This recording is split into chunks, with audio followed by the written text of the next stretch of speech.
Hi hello everyone, welcome to my channel Srishti tutorial for maths. ನಾನು ಈ ಒಂದು ವಿಡಿಯೋದಲ್ಲಿ 10th ಕ್ಲಾಸಿಗೆ ಕ್ವಾಡ್ರಾಟಿಕ್ ಈಕ್ವೇಷನ್ಸ್ ಚಾಪ್ಟ್ರಲ್ಲಿ ಬರ್ತಕ್ಕಂತಹ ಎಕ್ಸಸೈಸ್ 4.2ನಲ್ಲಿ ಎರಡನೇ ಪ್ರಶ್ನೆಯ ಬಗ್ಗೆ ನಾನು ಇವತ್ತಿನ ದಿನ ನಿಮ್ಮ ಜೊತೆ ಹಂಚ್ಕೊಳ್ತಾ ಇದ್ದೀನಿ. ಸೊ ದಯವಿಟ್ಟು ನಮ್ಮ ಚಾನಲ್ ಸಬ್ಸ್ಕ್ರೈಬ್ ಮಾಡಿ, ವಿಡಿಯೋಸ್ ಲೈಕ್ ಮಾಡಿ, ಶೇರ್ ಮಾಡಿ, ಹಾಗೆ ಕಮೆಂಟ್ ಮಾಡೋದನ್ನು ಮರಿಬೇಡಿ. ಓಕೆ ಮಕ್ಕಳೇ, ಸೊ ನಾನು ಈಗ ಕ್ಲಾಸ್ ಶುರು ಮಾಡ್ತಾ ಇದ್ದೀನಿ. ಸೊ ಸೆಕೆಂಡ್ ಪ್ರಶ್ನೆ ಏನು ಹೇಳುತ್ತೆ ಎಕ್ಸಸೈಸ್ 4.2ನಲ್ಲಿ, ಓಕೆನಾ? ಸೊ ನೋಡಿ ಮಕ್ಕಳೇ, ಸೆಕೆಂಡ್ ಪ್ರಶ್ನೆ ಹೇಳುತ್ತೆ solve the problems given in example 1. Represent the following situations mathematically ಅಂತ ಇದೆ. ನೋಡಿ, ಒಂದನೇ ಪ್ರಶ್ನೆ ಹೇಳುತ್ತೆ ಅಂದರೆ ಈ ಸಿಚುಯೇಷನನ್ನು ಮ್ಯಾಥಮೆಟಿಕಲಿ ರೆಪ್ರೆಸೆಂಟೇಷನ್ ಮಾಡಿಬಿಟ್ಟು ಜೊತೆಗೆ ಅದನ್ನು ಸಾಲ್ವ್ ಮಾಡಬೇಕು. ಹಾಗಾಗಿ ಮೊದಲನೇ ಪ್ರಶ್ನೆ, John and Jeevanthi together have 45 marbles. Both of them lost 5 marbles each and the product of the number of marbles they now have is 124. We would like to find out how many marbles they had to start with ಅಂತ ಹೇಳಿ. ಅಂದರೆ ಇಲ್ಲಿ John ಮತ್ತು ಜೀವಂತಿಯ ಜೊತೆ ಇರ್ತಕ್ಕಂಥ ಇಬ್ಬರು ಹತ್ರನೂ ಸೇರಿಬಿಟ್ಟು 45 marbles ಇದೆ.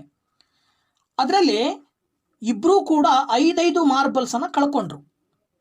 ಆಗ ಅವ್ರ ಹತ್ರ ಉಳಿದಿರ್ತಕ್ಕಂಥ ಮಾರ್ಬಲ್ಸ್ ಏನಿದಾವಲ್ಲ, product of the number of marbles they now 5 ಮಾರ್ಬಲ್ಸನ್ನು ಕಳ್ಕೊಂಡ ನಂತರದಲ್ಲಿ ಎಷ್ಟು ಮಾರ್ಬಲ್ಸ್ ಉಳಿದುವಲ್ಲ ಆ ಇಬ್ಬರ ಹತ್ರನೂ ಇರೋ ಮಾರ್ಬಲ್ಸನ್ನು ಮಲ್ಟಿಪ್ಲೈ ಮಾಡಿದ್ರೆ 124 ಬರುತ್ತೆ.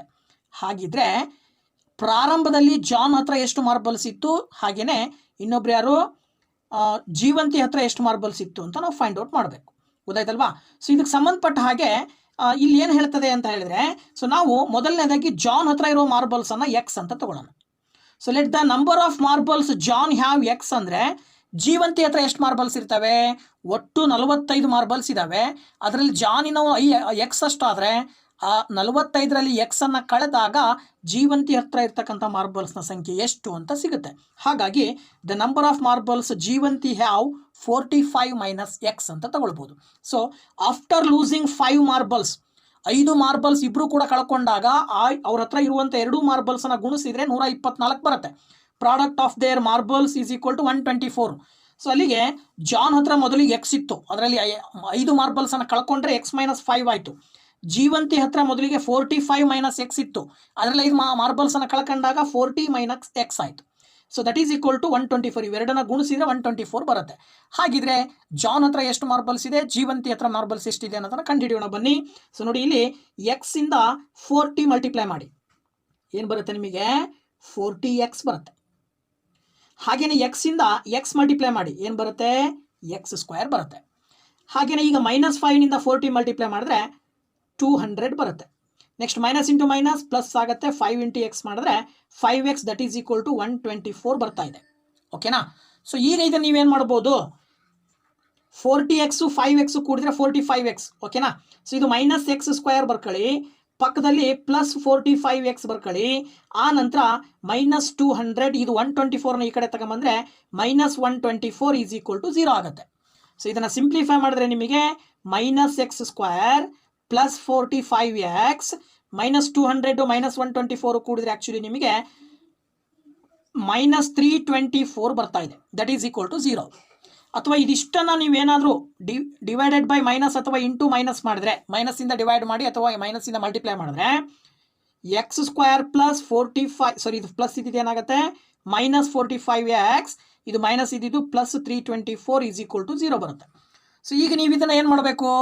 ಫ್ಯಾಕ್ಟರೈಸೇಷನ್ ಮಾಡಬೇಕು. ಸೊ ಫ್ಯಾಕ್ಟರೈಸೇಷನ್ ಮಾಡಬೇಕು ಅಂತ ಹೇಳಿದ್ರೆ ಇಲ್ಲಿ ಯಾವ ಸಂಖ್ಯೆ ಇದೆ? 324 ಇದೆ. ಸೊ 324 ಇಲ್ಲಿ ಕೊಯಿಫಿಸಿಯೆಂಟ್ ಎಕ್ಸ್ ಸ್ಕ್ವೇರ್ನ ಕೊಯಿಫಿಸಿಯೆಂಟ್ 1 ಇಂಟು 324 ಮಲ್ಟಿಪ್ಲೈ ಮಾಡಿದ್ರೆ ಆ್ಯಕ್ಚುಲಿ 324 ಬರುತ್ತೆ. ನೀವು ಎರಡು ಸಂಖ್ಯೆನ ಗುಣಿಸಿದ್ರೆ 324 ಬರಬೇಕು, ಕೂಡಿದ್ರೆ ಅಥವಾ ಕಳೆದ್ರೆ 45 ಬರಬೇಕು. ಸೊ ಯಾವ ಸಂಖ್ಯೆಗಳನ್ನು ತಗೊಳ್ತೀರಾ ಅಂತ ನೋಡೋದಾದರೆ, 324 ಡಿವೈಡ್ ಮಾಡಿದರೆ ಏನಂತ ಡಿವೈಡ್ ಮಾಡ್ಬೋದು ನೋಡಿ, ಇಲ್ಲಿ 36 ಇಂಟು 9. ಸೊ 36 ಇಂಟು 9 ಮಲ್ಟಿಪ್ಲೈ ಮಾಡಿದ್ರೆ 324 ಬರುತ್ತೆ. ಹಾಗೆಯೇ 36 ಮತ್ತು 9 ಕೂಡಿದ್ರೆ 45 ಬರುತ್ತೆ. ಸೊ ಆಗ ಇಲ್ಲಿ ನಿಮಗೆ ಇದು ಮೈನಸ್ ಬರಬೇಕು, ಇದು ಮೈನಸ್ ಬರಬೇಕು, ಯಾಕಂದರೆ ಇಲ್ಲಿ ಮೈನಸ್ ಬರಬೇಕಲ್ವಾ? ಸೊ -36 -9 ಮಲ್ಟಿಪ್ಲೈ ಮಾಡಿದ್ರೆ ನಿಮಗೆ ಏನು ಬರುತ್ತೆ? 324 ಬರುತ್ತೆ. ಹಾಗಾಗಿ ಇದನ್ನು ನೀವು ರೆಡ್ಯೂಸ್ ಮಾಡಿ ಬರ್ಕೊಂಡ್ರೆ x square minus 36x minus 9x plus 324 is equal to 0 ಅಂತ ಬರ್ಕೊಳ್ಬೋದು. ಸೊ ಇವೆರಡು ಒಂದು ಗ್ರೂಪು, ಇವೆರಡು ಒಂದು ಗ್ರೂಪು ಮಾಡಿದ್ರೆ ಇವೆರಡರಲ್ಲೂ ಎಕ್ಸ್ ಕಾಮನ್ ಇದೆ, ಎಕ್ಸ್ ಮೈನಸ್ 36 ಬ್ರಾಕೆಟ್ ಒಳಗಡೆ ಉಳ್ಕೊಳ್ಳುತ್ತೆ. ಇವೆರಡರಲ್ಲೂ -9 ಕಾಮನ್ ಇದೆ, ಬ್ರಾಕೆಟ್ ಒಳಗಡೆನೂ ಕೂಡ ಎಕ್ಸ್ ಮೈನಸ್ 36 ಉಳ್ಕೊಳ್ಳುತ್ತೆ. ಸೊ ಈಗ ಎರಡೂ ಕಡೆನೂ ಎಕ್ಸ್ ಮೈನಸ್ 36 ಕಾಮನ್ ಇರೋದ್ರಿಂದ ಎಕ್ಸ್ ಮೈನಸ್ 36 ಅನ್ನೋದು ಒಂದು ಫ್ಯಾಕ್ಟರ್ ಆಗುತ್ತೆ, ನೆಕ್ಸ್ಟ್ ಎಕ್ಸ್ ಮೈನಸ್ 9 ಅನ್ನೋದು ಒಂದು ಫ್ಯಾಕ್ಟರ್ ಆಗುತ್ತೆ. ಸೊ ಈಗ ನೀವು ಇದನ್ನು ಈಕ್ವಲೈಸ್ ಮಾಡಿದ್ರೆ x minus 36 is equal to 0 or x minus 9 is equal to 0 ಅಂತ ತಗೊಂಡ್ರೆ then x is equal to -36 ಆ ಕಡೆ ಹೋದರೆ +36 ಬರುತ್ತೆ, ಎಕ್ಸ್ ಈಸ್ ಈಕ್ವಲ್ ಟು -9 ಆ ಕಡೆ ಹೋದರೆ +9 ಬರುತ್ತೆ. ಸೊ ಇದರ ಅರ್ಥ ಇಲ್ಲಿ ಆ್ಯಕ್ಚುಲಿ ಇವರಿಬ್ಬರ ಹತ್ರ ಇರುವ ಮಾರ್ಬಲ್ಸನ್ನು ನೋಡಿದರೆ, ಸಪೋಸ್ ಜಾನ್ ಹತ್ರ 36 ಮಾರ್ಬಲ್ಸ್ ಇದ್ದರೆ ಜೀವಂತಿ ಹತ್ರ 9 ಮಾರ್ಬಲ್ಸ್ ಇರುತ್ತೆ, ಅಥವಾ ಜಾನ್ ಹತ್ರ 9 ಮಾರ್ಬಲ್ಸ್ ಇದ್ದರೆ ಜೀವಂತಿ ಹತ್ರ ಎಷ್ಟಿರುತ್ತೆ 36 ಮಾರ್ಬಲ್. ಸೊ ಅದ್ರ ಪ್ರಕಾರ ನಾವಿಲ್ಲಿ ಜಾನ್ ಮತ್ತು ಜೀವನ್ಗೆ ಏನು ತೊಗೊಂಡಿದ್ದೀವಿ, ಜಾನ್ಗೆ ಎಕ್ಸ್ ಅಂತ ತೊಗೊಂಡಿದ್ದೀವಿ. ಹಾಗಾಗಿ ಎಕ್ಸ್ ಈಸ್ ಈಕ್ವಲ್ ಟು 36 ತಗೊಂಡ್ರೆ ಜೀವಂತಿ ಹತ್ರ ಏನಾಗುತ್ತೆ 9 ಮಾರ್ಬಲ್ಸ್ ಉಳ್ಕೊಳ್ಳುತ್ತೆ, ಅಥವಾ ಎಕ್ಸ್ ಈಸ್ ಈಕ್ವಲ್ ಟು 9 ತಗೊಂಡ್ರೆ ಜೀವಂತಿ ಹತ್ರ 36 ಮಾರ್ಬಲ್ಸ್ ಉಳ್ಕೊಳ್ಳುತ್ತೆ. ಸೊ ಟೋಟಲಿ ಜಾನ್ ಮತ್ತು ಜೀವಂತಿ ಇಬ್ಬರ ಹತ್ರನೂ ಒಬ್ಬರ ಹತ್ರ 36 ಇನ್ನೊಬ್ಬರ ಹತ್ರ 9 ಮಾರ್ಬಲ್ಸನ್ನು ಹೊಂದಿರತಕ್ಕಂಥದ್ದನ್ನು ನಾವು ನೋಡ್ತಾ ಇದ್ದೀವಿ. ಓಕೆನಾ. ಸೊ ನೆಕ್ಸ್ಟ್ ಪ್ರಶ್ನೆಯನ್ನು ನೋಡೋಣ. ಇಲ್ಲಿ ಎರಡನೇ ಮೇನ್ನಲ್ಲಿ ಎರಡನೇ ಪ್ರಶ್ನೆ ಏನು ಹೇಳುತ್ತೆ ಅಂತೇಳಿ. ಓಕೆ ಮಕ್ಕಳೇ, ಎರಡನೇ ಪ್ರಶ್ನೆ ಹೇಳುತ್ತೆ, A cottage industry produces A certain numbers of toys in a day. The cost of production of each toy in rupees was found to be 55 minus the number of toys produced in a day. On a particular day, the total cost of production was 750. We would like to find out the number of toys produced on that day ಅಂತ ಕೊಟ್ಟಿದ್ದಾರೆ. So ಅಲ್ಲಿ ಕೊಟ್ಟಿರ್ತಕ್ಕಂಥದ್ದನ್ನ ಪ್ರಕಾರ ಅವ್ರು ಹೇಳ್ತಾರೆ number of toys produced in a day ನಾವು ಕಂಡುಹಿಡಿಯಿರಿ ಅಂತೇಳಿ. So number of toys produced in a day, ಎಷ್ಟು ಟಾಯ್ಸನ್ನು ಪ್ರೊಡ್ಯೂಸ್ ಮಾಡ್ತದೆ ಒಂದು ಇಂಡಸ್ಟ್ರಿ ಅನ್ನೋದನ್ನು ಕಂಡುಹಿಡಿಬೇಕು, ಅದನ್ನು ಎಕ್ಸ್ ಅಂತ ತೊಗೊಂಡ್ರೆ ಅವ್ರು ಹೇಳ್ತಾ ಇರೋದು ಏನು ಅಂದರೆ cost of production of each toy, ಅಲ್ಲಿ ತಯಾರು ಮಾಡುವ ಪ್ರತಿಯೊಂದು ಟಾಯ್ನ ಬೆಲೆ ಎಷ್ಟಿರುತ್ತಪ್ಪ ಅಂತ ಹೇಳಿದ್ರೆ ಅಲ್ಲಿ ಎಷ್ಟು ಟಾಯ್ಸ್ ಪ್ರೊಡಕ್ಷನ್ ಆಗುತ್ತೋ ಒಂದು ದಿನಕ್ಕೆ ಅದರಲ್ಲಿ 55ರಲ್ಲಿ ಅಷ್ಟನ್ನು ಕಳಿಬೇಕಂತೆ. ಗೊತ್ತಾಯ್ತಲ್ವಾ. So number of toys production x ಆಗುತ್ತೆ ಅಂದರೆ ಅದರ 55ರಲ್ಲಿ ಎಕ್ಸನ್ನು ಕಳೆದ್ರೆ ಒಂದು ಟಾಯ್ನ ಬೆಲೆ ಸಿಗುತ್ತೆ. ಹಾಗಾದರೆ ಟೋಟಲ್ ಕಾಸ್ಟ್ ಆಫ್ ಪ್ರೊಡಕ್ಷನ್ ಕೊಟ್ಟಿದ್ದಾರೆ 750 ರೂಪಾಯಿ. ಅವತ್ತಿನ ದಿನ 750 ರೂಪಾಯಿ ಕಲೆಕ್ಷನ್ ಆಗುತ್ತೆ. ಒಟ್ಟು ಪ್ರೊಡಕ್ಷನ್ ಏನು ಟಾಯ್ಸ್ ಒಟ್ಟು ಪ್ರೊಡಕ್ಷನ್ ಆಗುತ್ತೆ, ಎಲ್ಲ ಪ್ರೊಡಕ್ಷನ್ ಆದಂಥ ಟಾಯ್ಸನ್ನು ಮಾರಾಟ ಮಾಡಿದಾಗ ಅವರಿಗೆ 750 ರೂಪಾಯಿ ದುಡ್ಡು ಸಿಗುತ್ತೆ. ಹಾಗಿದ್ರೆ ಪ್ರತಿಯೊಂದು ಟಾಯ್ನ ಬೆಲೆ ಎಷ್ಟು ಅಂತ ಕಂಡುಹಿಡಿಬೇಕು.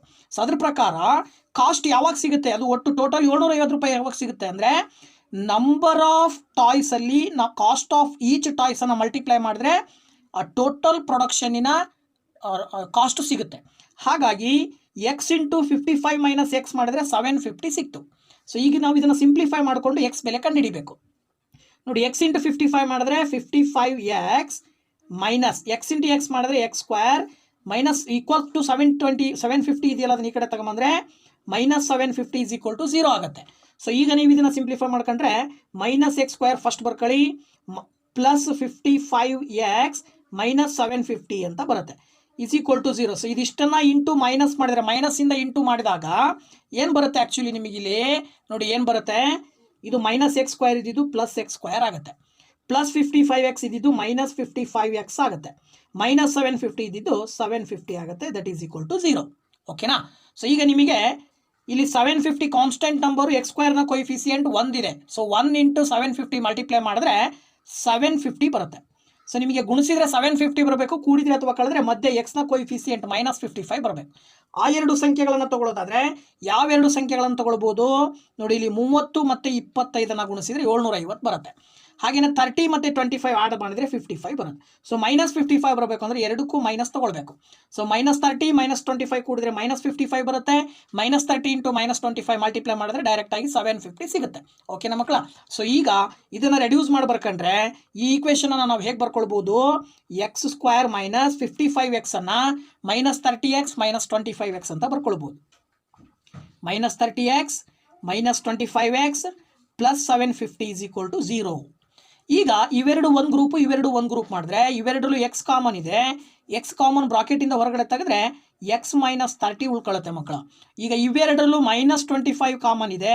ಸೊ -25 ಕಾಮನ್ ತೆಗೆದ್ರೆ ಬ್ರಾಕೆಟ್ ಒಳಗಡೆ 30 ಉಳ್ಕೊಳ್ಳುತ್ತೆ, ಎಕ್ಸ್ -30. ಸೊ 25 30 750 ಬರುತ್ತೆ. ಸೊ ಈಗ ಇವೆರಡಲ್ಲೂ ಕಾಮನ್ ಫ್ಯಾಕ್ಟರ್ ಒಂದು ಸಿಕ್ತು ನಿಮಗೆ X minus 30. So X minus 30 ಒಂದು ಫ್ಯಾಕ್ಟರ್ನ ಇಲ್ಲಿ ಬರ್ಕೊಂಡ್ರಿ ಅಂತ ಹೇಳಿದ್ರೆ ಇಲ್ಲಿ ಏನು ಉಳಿದಿದೆ ಎಕ್ಸು ಮೈನಸ್ ಇಲ್ಲಿ ಏನು ಉಳಿದಿದೆ 25 that is equal to 0. Next ನೀವು ಈಕ್ವಲೈಸ್ ಮಾಡ್ತೀರಾ. ಈಕ್ವಲೈಸ್ ಮಾಡಿದಾಗ x minus 30 is equal to 0, x minus 25 is equal to 0. ಓಕೆನಾ. ಸೊ ನೆಕ್ಸ್ಟ್ ಏನಾಗುತ್ತೆ ಮಕ್ಕಳು, ಇಲ್ಲಿ ಮೈನಸ್ 13 ಆ ಕಡೆ ಕಳಿಸಿದ್ರೆ ಎಕ್ಸ್ ಈಸ್ ಈಕ್ವಲ್ ಟು 30 ಆಗುತ್ತೆ. ಹಾಗೇನೆ ಮೈನಸ್ 25 ಆ ಕಡೆ ಕಳಿಸಿದ್ರೆ ಎಕ್ಸ್ ಈಸ್ ಈಕ್ವಲ್ ಟು 25. ಎಕ್ಸಿಗೆ 2 ಬೆಲೆಗಳು ಬಂದವು. ಓಕೆನಾ. ಸೊ ಅಲ್ಲಿ ಏನಾಗುತ್ತೆ ಅಂತ ಹೇಳಿದ್ರೆ ನಂಬರ್ ಆಫ್ ಟಾಯ್ಸ್ ಪ್ರೊಡ್ಯೂಸ್ಡ್ 30 ಆದರೆ ಆಗ ಏನಾಗುತ್ತೆ ಕಾಸ್ಟು 750 ಬರುತ್ತೆ. ಓಕೆನಾ. ಅಥವಾ number of toy is equal to 25 ಆದರೆ ಆಗ ಏನು ಬರುತ್ತೆ ಅಂತ ನಾವು ಚೆಕ್ ಮಾಡೋದಾದರೆ ನೋಡಿ, ಇಲ್ಲಿ cost of production of each toy, ಪ್ರತಿಯೊಂದು ಟಾಯ್ನ ಬೆಲೆ ಹೆಚ್ಚು ಕಡಿಮೆ ಆಗುತ್ತೆ ಅಷ್ಟೇ ಅಲ್ಲಿ, ಗೊತ್ತಾಯ್ತಲ್ಲ. ಸೊ ಟಾಯ್ನ ಬೆಲೆ ಯಾವಾಗ ಹೆಚ್ಚು ಕಡಿಮೆ ಆಗುತ್ತೆ ಅಂದರೆ number of toys produced in a day. ಒಂದು ದಿನಕ್ಕೆ 30 ಟಾಯ್ಸನ್ನು ಪ್ರೊಡ್ಯೂಸ್ ಮಾಡಿದ್ರು ಅಂತ ತಿಳ್ಕೊಳ್ಳಿ. ಆಗ ದಿನಕ್ಕೆ 30 ಟಾಯ್ಸ್ ಪ್ರೊಡ್ಯೂಸ್ ಆಯಿತು ಅಂದರೆ ಪ್ರತಿ ಟಾಯ್ನ ಬೆಲೆ ಏನಾಗುತ್ತೆ ಕಡಿಮೆ ಆಗುತ್ತೆ. ನೋಡಿ 55 ಮೈನಸ್ 30 ಅಂತ ಹೇಳಿದ್ರೆ 25 ರೂಪಾಯಿ ಬಿತ್ತು. ಒಂದು ಟಾಯ್ಗೆ 25 ರೂಪಾಯಿದಂತೆ 30 ಟಾಯ್ ಅವತ್ತು ಪ್ರೊಡಕ್ಷನ್ ಮಾಡಿದ್ರು ಅಂದರೆ 750 ರೂಪಾಯಿ ದುಡ್ಡು ಸಿಗುತ್ತೆ. ಆ ಸಾಧ್ಯತೆ ಇರುತ್ತೆ. ಅಥವಾ ಸಪೋಸ್ ಅವ್ರು ಪ್ರೊಡಕ್ಷನ್ ಮಾಡಿರೋದೇ 25 ಆದರೆ ಅದರಲ್ಲಿ ಮೈನಸ್ 55ರಲ್ಲಿ 25 ಕಳೆದ್ರೆ ಎಷ್ಟು ಉಳಿಯುತ್ತೆ 30. ಅವತ್ತಿನ ದಿನ 30 ಪ್ರೊಡಕ್ಷನ್ ಆಗಿರುತ್ತೆ. ಅವತ್ತಿನ ದಿನ 25 ಟಾಯ್ಸ್ ಪ್ರೊಡಕ್ಷನ್ ಆಗಿದ್ದರೆ ಅವುಗಳ ಬೆಲೆ, ಪ್ರತಿಯೊಂದು ಟಾಯ್ನ ಬೆಲೆ 30 ರೂಪಾಯಿ ಆಗುತ್ತೆ. ಸೊ ಈ ರೀತಿ ಎರಡೂ ಸಾಧ್ಯತೆಗಳಿರ್ತವೆ. ಸೊ ಹಾಗಾಗಿ ನಾವು ಎರಡೂ ಬೆಲೆಗಳನ್ನು ಇಲ್ಲಿ ನಾವು ಕನ್ಸಿಡರ್ ಮಾಡಬೇಕಾಗತ್ತೆ. ಓಕೆನಾ ಮಕ್ಕಳ. ಸೊ ಈಗ ಈ ಒಂದು ವಿಡಿಯೋದಲ್ಲಿ 1 ಮತ್ತು 2ನೇ ಪ್ರಶ್ನೆ ಎಕ್ಸಸೈಸ್ 4.2ನ 2ನೇ ಮೇನ್ನಲ್ಲಿ 2 ಪ್ರಶ್ನೆಗಳನ್ನು ನಾನು ನಿಮ್ಮ ಜೊತೆಗೆ ಇಷ್ಟೋ ತನಕ ತಿಳಿಸ್ಕೊಟ್ಟಿದ್ದೀನಿ. ಹಾಗೆಯೇ ನೆಕ್ಸ್ಟ್ ವಿಡಿಯೋದಲ್ಲಿ ಇದೇ ಎಕ್ಸಸೈಸ್ 4.2ನ 2ನೇ ಮೇನ್ನಲ್ಲಿ ನೆಕ್ಸ್ಟ್ ಇನ್ನೂ ಬೇರೆ ಕ್ವಶನ್ಸ್ ಇದ್ದಾವೆ. ಸೊ ಆ ಕ್ವಶನ್ಸನ್ನು ನೆಕ್ಸ್ಟ್ ವಿಡಿಯೋದಲ್ಲಿ ನಿಮ್ಮ ಜೊತೆಗೆ ತಿಳಿಸ್ಕೊಡ್ತೀನಿ. ಹಾಗೆಯೇ ಅಲ್ಲಿ ತನಕ ನಮ್ಮ ಒಂದು ವೆಯ್ಟ್ ಮಾಡ್ತಾ ಇರಿ. ಜೊತೆಗೆ ನಮ್ಮ ಚಾನಲ್ ಸಬ್ಸ್ಕ್ರೈಬ್ ಮಾಡಿ, ವಿಡಿಯೋಸ್ ಲೈಕ್ ಮಾಡಿ, ಶೇರ್ ಮಾಡಿ, ಜೊತೆಗೆ ಕಮೆಂಟ್ ಮಾಡೋದನ್ನು ಮಾತ್ರ ಮರಿಬೇಡಿ. ದಯವಿಟ್ಟು ಚಾನಲ್ನ ಸಬ್ಸ್ಕ್ರೈಬ್ ಮಾಡಿ ಅಂತ ಹೇಳ್ತಾ ಮತ್ತೆ ನಿಮ್ಮ ಭೇಟಿ ಮುಂದಿನ ವಿಡಿಯೋದಲ್ಲಿ. Thank you very much. Bye bye.